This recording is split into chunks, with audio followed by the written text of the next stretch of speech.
दोस्तों vocab challenge का एक पड़ाव तो हो गया पूरा, विच मीन्स हमने अब तक 1/3 टारगेट का जो टोटल 30 डे वोकैब चैलेंज था उसका 1/3 पार्ट कंप्लीट कर लिया है पहली 10 क्लासेस के साथ। आज शुरुआत करते हैं दूसरे पड़ाव की 11 से 20 क्लासेस की, और इस तरह हम 30 क्लासेस को कंटिन्यू करेंगे। आई होप आप लोगों को बेनिफिट मिल रहा है इसका। अगर मिल रहा है वाकई बेनिफिट तो अपने दोस्तों के साथ भी शेयर करें वीडियोस को, और मुझे कमेंट बॉक्स में जरूर बताओ। और अगर वाकई पसंद आ रही है वीडियोस तो लाइक बटन प्रेस कर दिया करो, ठीक है। चलो शुरुआत करते हैं डे 11 की। सबसे पहला वर्ड है दोस्तों डायस्पोरा। आज मैं आपको इतना कहना चाहूंगा, जितने वर्ड मैंने आज की क्लास में आपसे डिस्कस करने हैं ये सारे के सारे द इंडियन एक्सप्रेस के रीसेंट वर्ड्स हैं, जो कल या परसों के न्यूज़पेपर में आए हुए वर्ड्स थे। इंडियन एक्सप्रेस जैसे कि आप जानते हैं हर एक एस्पिरेंट की चॉइस है आज, the Indian express the Hindu के बाद, जिसमें जो भी मेजर न्यूज आई उनमें जो भी इंपॉर्टेंट वर्ड्स जैसे कि डायस्पोरा, तो आप देखेंगे कि कल की न्यूज का सबसे फ्रंट पेज पे पहला वर्ड था डायस्पोरा। यंग डायस्पोरा की बात हो रही थी वहां पे। दोस्तों डायस्पोरा होता क्या है, आप लोगों ने एक टर्म सुनी होगी, ब्रेन ड्रेन। अब ब्रेन ड्रेन क्या होता है, जब किसी एक कंट्री के जो इंटेलेक्चुअल लोग होते हैं, पढ़े लिखे एजुकेटेड लोग, चाहे वो डॉक्टर्स हो इंजीनियर्स हो, जो वो अपनी कंट्री को छोड़ के बिकॉज ऑफ मेनी पर्पसेस, ठीक है, बिकॉज ऑफ मेनी रीजंस, वो अपनी कंट्री को छोड़ के दूसरी कंट्री में जब शिफ्ट करते हैं उसको ब्रेन ड्रेन कहते हैं। डायस्पोरा दोस्तों क्या होता है, जब जो यंग लोग होते हैं, तरह तरह के डिफरेंट डिफरेंट कम्युनिटी के लोग किसी भी एरिया के, किसी भी वर्ल्ड के किसी भी डिफरेंट कंट्री में स्प्रेड होना स्टार्ट होते हैं, ठीक है। सपोज हिमाचल के कुछ लोग हैं वो शिफ्ट करते हैं किसी दूसरी कंट्री में, या फिर वो महाराष्ट्र में शिफ्ट करते हैं, तो पर्टिकुलरली क्या होता है इससे कि महाराष्ट्र के लोगों को हिमाचली के आने से क्या होता है, उनके कल्चर के बारे में बहुत ज्यादा नॉलेज होनी स्टार्ट हो जाती है।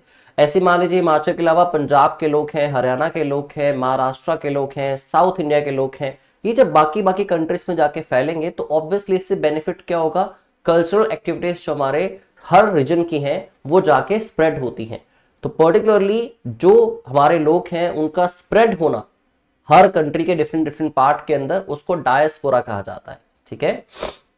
स्प्रेड ऑफ एनी पीपल, किन्हीं भी लोगों का स्प्रेड होना from their original homeland to different parts of the world, ठीक है।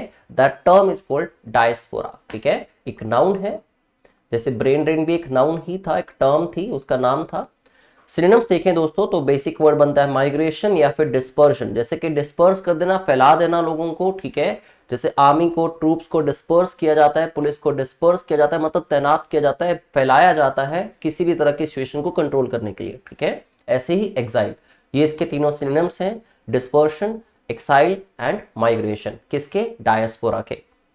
ऑपोजिट वर्ड्स एंटोनिम्स क्या है कि फैले ना, इकट्ठे होकर रहें, ठीक है, तो उसको कह दिया हमने होमलैंड, यूनिटी या फिर सेटलमेंट, एक ही जगह पे कहीं सेटलमेंट हो गई इनकी, ठीक है।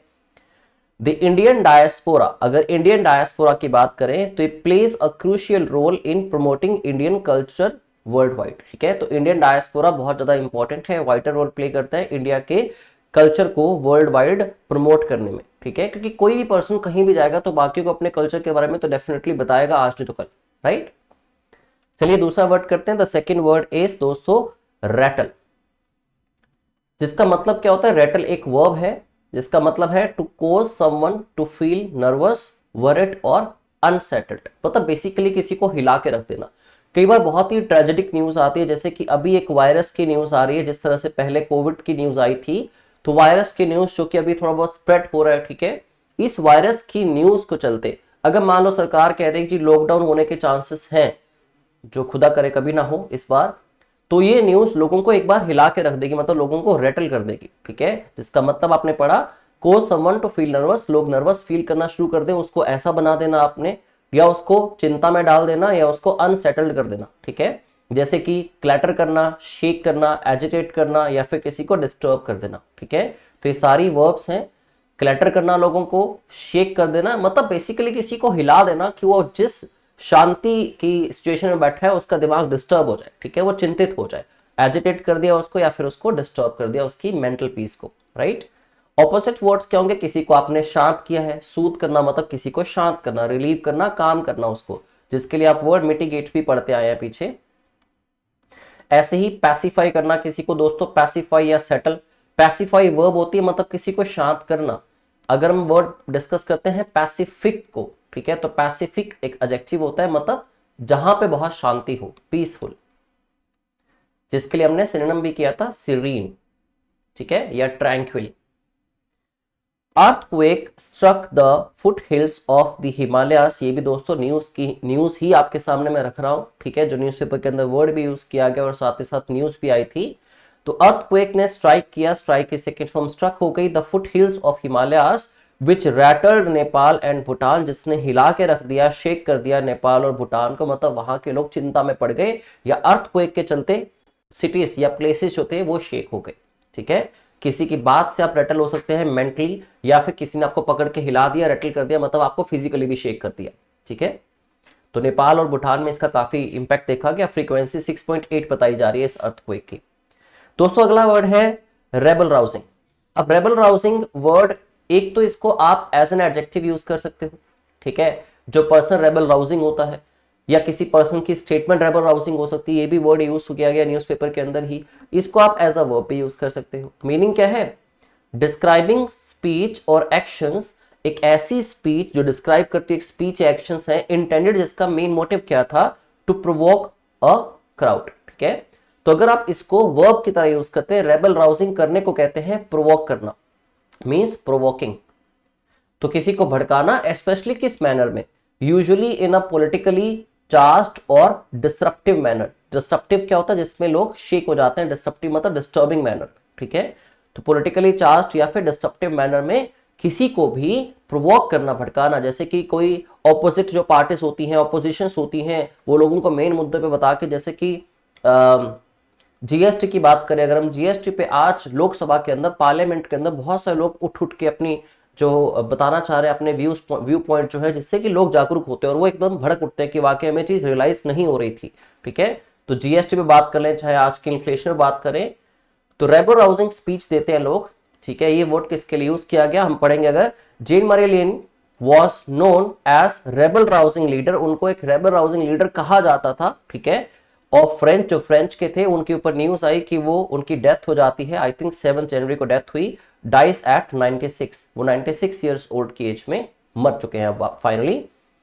सिनोनिम्स अगर बात करें सिमिलर वर्ड्स के इसके, प्रोवोकेटिव, कोई भी चीज जो भड़काए वो प्रोवोकेटिव होती है, ठीक है। प्रोवोक एक वर्ब है ना दोस्तों, प्रोवोक एक वर्ब है जिसका मतलब है भड़काना, जिसको आप एक्साइट करना कह सकते हो, एंड इंसाइट करना कह सकते हो। इसी के लिए सिनोनिम बन सकता है फोमेंट करना, किसी को फोमेंट करना भी भड़काना होता है, किसी को एक्साइट करना, इंसाइट करना, या फिर इंस्टिगेट करना। दोस्तों इन सारे वर्ड्स को आप कहीं भी पढ़ते हो तो इन सब वर्ड्स का मतलब होता है भड़काना किसी को। वर्ब होती है जिसको हम बेसिक वर्ड्स में कहते हैं प्रोवोक करना। तो एक ऐसी चीज जो प्रोवोक कर दे किसी को, वो क्या हो जाती है? स्टेटमेंट, प्रोवोकेटिव स्टेटमेंट हो जाती है, इंस्टिगेटिंग भड़काऊ स्टेटमेंट हो जाती है, या इंसाइटिंग स्टेटमेंट हो सकती है, ठीक है। पैसिफाइंग, जो किसी को शांत कर रही है, एक ऐसा पर्सन जो शांति बनाए रखता है। पीस मेकर या ट्रैंक्विलाइजिंग, ट्रैंक्विलाइज करने का मतलब शांत करना होता है, तो ट्रैंक्विलाइजिंग का मतलब पैसिफाइंग ही होगा, जिसको हम कहते हैं सूदिंग, कामिंग, जो उल्टा लोगों के गुस्से को कम कर दे, शांत कर दे, ना कि वो रेबल राउजिंग हो, ठीक है। तो रेबल बेसिकली क्या होता है? रेबल होता है किसी को प्रोवोक करना, राउज करना मतलब जो रेबल राउजिंग स्टेटमेंट है, विच मींस जो रेबल को राउज कर रही है, ठीक है, मतलब प्रोवोकेशन को बढ़ा रही है, ठीक है।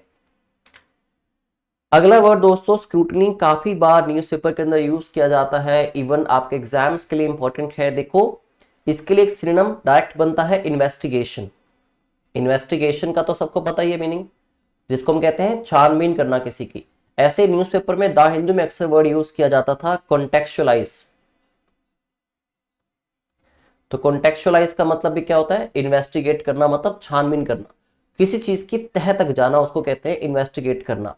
तो इन्वेस्टिगेशन क्या होती है? छानबीन। स्क्रूटनी क्या होती है? छानबीन। ये नाउन होते हैं। अगर कॉन्टेक्चुअलाइज का नाउन बनाऊंगा मैं, कॉन्टेक्चुअलाइज तो वर्ब है जिसका मतलब है इन्वेस्टिगेट करना या स्क्रूटिनाइज करना। इसका नाउन बनाऊंगा तो नाउन बनेगा कॉन्टेक्चुअलाइजेशन, ठीक है।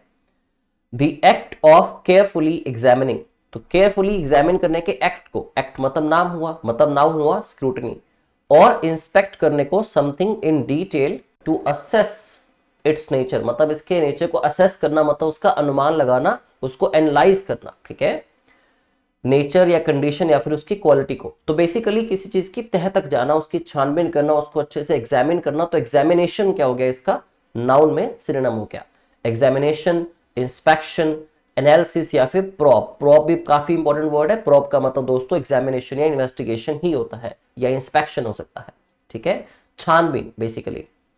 एंटोनिम्स है इग्नोरेंस, मतलब आपने चीजों को सीरियसली नहीं लिया, नेग्लिजेंस मतलब लापरवाही दिखाई आपने, या फिर सुपरफिशियलिटी, ठीक है। सुपरफिशियलिटी का मतलब भी क्या होता है, चीजों को ओवरलुक कर दिया आपने, अनदेखा कर दिया। तो ये बनेंगे इसके ऑपोजिट वर्ड्स एंटोनिम्स।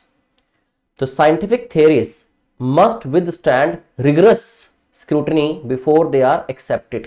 तो कहते हैं कि जितनी भी साइंटिफिक थ्योरीज होती हैं उनको किससे गुजरना पड़ेगा, रिगरस स्क्रूटनी से। रिगरस क्या होती है, बड़ी ही केयरफुल या हार्श, जिसमें मतलब हर एक चीज का खास ख्याल रखा गया हो, ठीक है। स्क्रूटनी इन्वेस्टिगेशन से बिफोर दे आर एक्सेप्टेड, इससे पहले कि उनको एक्सेप्ट किया जाए, ठीक है। नेक्स्ट है दोस्तों फ्यूजिटिव, ये भी न्यूज़पेपर का ही वर्ड है। फ्यूजिटिव जो कि एसएससी के अंदर बैंकिंग में काफी बार पूछा जा चुका है आपसे, ठीक है। फ्यूजिटिव दोस्तों है क्या, एक नाउन है, एक ऐसा पर्सन जो भगोड़ा है, ठीक है। बेसिकली इसकी हिंदी में देखें तो भगोड़ा, जो भाग चुका है कहीं से, फ्यूजिटिव, ठीक है। भाग चुका है, कोई उसने जुर्म किया है या वो कहीं पे छिप रहा है भाग के, ठीक है, उस पर्सन को हम फ्यूजिटिव कहेंगे। A person who has escaped from a place और इज इन हाइडिंग, जो एक जगह से भाग चुका है या कहीं पे छुपा हुआ है, एस्पेशली टू अवॉइड अरेस्ट और प्रोसिक्यूशन, जो बेसिकली क्या कर रहा है, अवॉइड कर रहा है अरेस्ट को कि उसको पकड़ा ना जा सके, या फिर परसिक्यूशन, सॉरी परसिक्यूशन मतलब उसको कोई भी सजा ना हो, ठीक है। सिनोनिम्स इसके सिमिलर वर्ड्स क्या है, एस्केपी, एस्केपी मतलब जो भाग चुका है, क्योंकि एस्केप करने का मतलब क्या होता है, कहीं से भागना, छिपा के निकल जाना, ये वर्ब होती है। और जो भागता है उसको क्या कहेंगे हम, एस्केपी। ऐसे ही रेफ्यूजी या फिर absconder, absconder is again a very important word, absconder means fugitive, ठीक है। ऑपोजिट वर्ड्स देखें इसके, एंटोनिम्स देखें अगर दोस्तों, तो कैप्टिव जो बंदी बना के रखा गया है, ठीक है, जो भागा नहीं है, रेजिडेंट जो वहां पे रह रहा है या फिर कहीं का सिटीजन है, ठीक है। Authorities issued a warrant, authorities ने एक इशू किया warrant for the fugitives arrest, fugitive मतलब भगोड़े की अरेस्ट के लिए, after he escaped from prison, जब वो जेल से भाग गया उसके बाद, ठीक है। चलिए नेक्स्ट वर्ड करते हैं, next word is prodigy. Prodigy एक नाउन है, मीनिंग क्या होता है दोस्तों, a person specially a child, specially इनको बच्चों के लिए यूज किया जाता है, ऐसा भी नहीं कि बहुत छोटे बच्चे 10 15 20 साल के बच्चे, और यंग इंडिविजुअल्स जो होते हैं विद एक्स्ट्रा ऑर्डिनरी टैलेंट, जिसके अंदर कुछ खास टैलेंट होता है या एबिलिटी होती है इन अ पर्टिकुलर फील्ड, किसी भी पर्टिकुलर फील्ड के अंदर, तो वो प्रोडिजी कहलाते हैं, ठीक है। तो इनको आप जीनियस कह सकते हो। वर्चुओसो इज एन इंपॉर्टेंट वर्ड, वर्चुओसो या प्रोडिजी का सेम मतलब है, या फिर मावल, ठीक है। जैसे हम मावल की मूवीज भी देखते हैं, तो मावल का मतलब क्या होता है, somebody who has extraordinary talent, specially किसी चाइल्ड या यंग पर्सन के लिए यूज करते हैं इसको हम। ऑपोजिट वर्ड्स है अमेचर। अमेचर कौन होता है, अनप्रोफेशनल पर्सन, इनएक्सपीरियंस्ड पर्सन, जो अभी स्किलफुल नहीं होता, स्किललेस पर्सन होता है अमेचर, ठीक है। या फिर नोविस जो अभी बिगिनर है, पीछे पढ़ चुके हैं हम नोविस, जो बिगिनर है उसने किसी फील्ड में अभी एंटर ही किया है, वो सीख रहा है, बिगिनर है, ठीक है। ये ऑर्डिनरी मतलब कोई भी आम पर्सन, ना कि एक्स्ट्रा ऑर्डिनरी पर्सन, ठीक है। द यंग चेस प्रोडिजी, तो यंग चेस प्रोडिजी पर्सन की बात हो रही है, ठीक है, जो यंग है। चेस प्रोडिजी मतलब चेस के अंदर है वो, डिफीट किया उसने एक सीजन्ड प्लेयर्स को, ठीक है। सीजन्ड प्लेयर्स मतलब एक्सपीरियंस्ड प्लेयर्स को, एक्सपीरियंस्ड प्लेयर्स को उसने क्या किया, डिफीट किया, हराया at the international tournament, international tournament के अंदर, ठीक है। नेक्स्ट वर्ड है दोस्तों स्टन। देखो एक होता है शन, ये भी एक इंपॉर्टेंट वर्ड है, शन एक वर्ब है और स्टन भी दोस्तों एक वर्ब ही है। शन का मतलब होता है टू अवॉइड, किसी भी चीज को अवॉइड करना, उससे दूर रहना मींस शन करना, ठीक है। स्टन का मतलब क्या होता है, टू शॉक और सरप्राइज समवन ग्रेटली, किसी को बहुत ज्यादा हैरान या उसको परेशान कर देना, उसको शॉक कर देना या फिर उसको सरप्राइज कर देना। बेसिक और बड़े इंपॉर्टेंट वर्ड्स इसके लिए सिनोनिम्स हैं, एस्टोनिश करना, अमेज करना या फ्लेबरगास्ट करना, ठीक है। दोस्तों इन्हीं वर्ड से बनते हैं फिर आगे चल के एडजेक्टिव्स पास्ट पार्टिसिपल्स के अंदर। जैसे अगर आप बेसिक वर्ड पढ़ते हो ना, आई एम शॉक्ड, तो कोई आदमी हैरान है, परेशान है, उसके लिए आप शॉक्ड वर्ड यूज करते हैं, जो चकाचौंध हुआ है, ठीक है। उसी को आप कह सकते हैं फिर स्टन्ड, उसी को आप कह सकते हैं एस्टोनिश से पास्ट पार्टिसिपल बना के एस्टोनिश्ड, या फिर फ्लैबरगास्ट से बन जाएगा फ्लैबरगास्टेड। ऐसे ही अमेज से बन जाएगा अमेज्ड, जैसे सरप्राइज से बनता है सरप्राइज्ड। तो ये एडजेक्टिव्स भी आपके साथ में तैयार हो जाते हैं, ठीक है। एंटोनिम्स क्या है? जो शांत है, सूद है, रीअश्योर करना या पैसिफाई करना किसी को, उल्टे वर्ड्स हैं। वर्ब्स में ही किसी को शांत करना, ना कि उसको हैरान परेशान करना। शांत करना, काम, सूद, रीअश्योर करना या फिर पैसिफाई करना, ठीक है। द फाइटर्स पंच, फाइटर ने एक पंच मारा, उस पंच ने स्टन कर दिया, हिला के रख दिया, शॉक कर दिया उसके ओपोनेंट को, leaving him unable to defend himself, क्यों अपने आप को डिफेंड ही नहीं कर पाया उसके बाद, ठीक है। नेक्स्ट वर्ड है दोस्तों ऑब्सीन। काफी आजकल बॉलीवुड का आप बात करें या कहीं भी बात करें, ऑब्सीन सीन्स भी काफी होते हैं, ऑब्सीन स्टेटमेंट्स भी बहुत होती हैं। ऑब्सीन वैसे एक एडजेक्टिव होता है दोस्तों। ऑब्सीन का मतलब क्या होता है? Something that is offensive to morality, मतलब मोरल्स से हट के आप किसी को कोई बात कह रहे हो जो ऑफेंड कर सकती है किसी को। That particular word, that particular statement is called obscene statement, ठीक है। जो डिसेंसी से हट के हो और एक्सेप्टेड सोशल स्टैंडर्ड्स, या फिर सोशल स्टैंडर्ड के हिसाब से उसको एक्सेप्ट किया जा सके। Often related to sexual matters, ज्यादातर सेक्सुअल मैटर्स के ऊपर किसी से बात कहना, जैसे हम कहते हैं ना ये तो बड़ी वल्गर स्टेटमेंट थी। तो वल्गर क्या होती है? जो इनडिसेंट स्टेटमेंट होती है उसी को हम क्या कहते हैं? ऑब्सीन, ठीक है, भद्दी। इनडिसेंट, वल्गर, आउटरेजियस, आउटरेजियस जो बहुत गुस्सा दिला दे किसी को। देखो इसमें वर्ड क्या आ रहा है? रेज आ रहा है। रेज का मतलब क्या होता है? गुस्सा, ठीक है, RAGE। रेज का मतलब गुस्सा है। आउटरेजियस एक एडजेक्टिव है। ऐसे वर्ड्स जो शॉकिंग हो, जो एक्सेप्टेबल ना हो, जिनकी वजह से आप ऑफेंड हो जाओ, आपको गुस्सा आ जाए, तो वो बन जाती है आउटरेजियस स्टेटमेंट। ऐसे ही प्रोफेन, तो प्रोफेन, ऑब्सीन, आउटरेजियस, ये तीनों ही बड़े इंपॉर्टेंट वर्ड्स हैं। इनके साथ बेसिक वर्ड्स क्या हैं? इनडिसेंट या फिर वल्गर। बेसिकली सेक्सुअल मैटर्स के लिए कुछ भी कहना, ठीक है। ऑपोजिट वर्ड्स में दोस्तों इनडिसेंट का उल्टा हो गया डिसेंट, मोडेस्ट, पोलाइट या फिर मोरल। वो इमोरल है, ये मोरल है, ठीक है। The movie was banned, movie को बैन कर दिया गया फॉर इट्स ऑब्सीन कंटेंट, इसके अंदर कुछ ऑब्सीन कंटेंट था जो लोगों के लिए एक्सेप्टेबल ना होता, वल्गर कंटेंट था इसमें। दैट वायलेटेड कम्युनिटी स्टैंडर्ड्स, इसने कम्युनिटी स्टैंडर्ड्स को, सोशल स्टैंडर्ड्स को वायलेट किया था, इसलिए मूवी को बैन कर दिया गया, ठीक है। नेक्स्ट वर्ड है दोस्तों कॉइलिशन। कॉइलिशन मतलब दो चीजों का मिलाप, ठीक है। जैसे आजकल आप सुन रहे हैं गठबंधन की सरकार बन रही है, ठीक है। तो गठबंधन का मतलब ही क्या होता है? कॉइलिशन होता है। ये एक नाउन है। In politics it refers to an alliance, alliance word आपने सुना है, ठीक है। अलायंस बिटवीन डिफरेंट पार्टीज की 2, 3, 4, 5 पार्टीज मिलकर एक अलायंस बनाएंगी, गठबंधन करेंगी, ठीक है। उसको ही कॉइलिशन कहा जाता है, ठीक है। यूनियन बना लेना, अपनी फेडरेशन बनाना या फिर पार्टनरशिप करना, उसको कहते हैं कॉइलिशन, ठीक है, गठबंधन। डिवीजन, अलग अलग हो गए, बिखर गए। सेपरेशन या फिर डिस्कॉर्ड, ठीक है। तो इसके एंटरम्स बन के Discord is an important word, ठीक है। जब दो पार्टीज के बीच में डिसएग्रीमेंट होता है, इसको आप डिसएग्रीमेंट भी कह सकते हैं। सेंटेंस है दोस्तों, several political parties formed a coalition, बहुत सी पार्टीज ने मिलकर एक कोएलिशन, एक गठबंधन बनाया, एक यूनियन बनाई, फेडरल बनाया, to defeat the ruling party in the elections. वो आपको पता है, ये जो आप हिंदुस्तान में आज होता देख रहे हैं, ठीक है। नेक्स्ट वर्ड इज एनॉर्मस, बहुत ही इंपॉर्टेंट वर्ड है दोस्तों।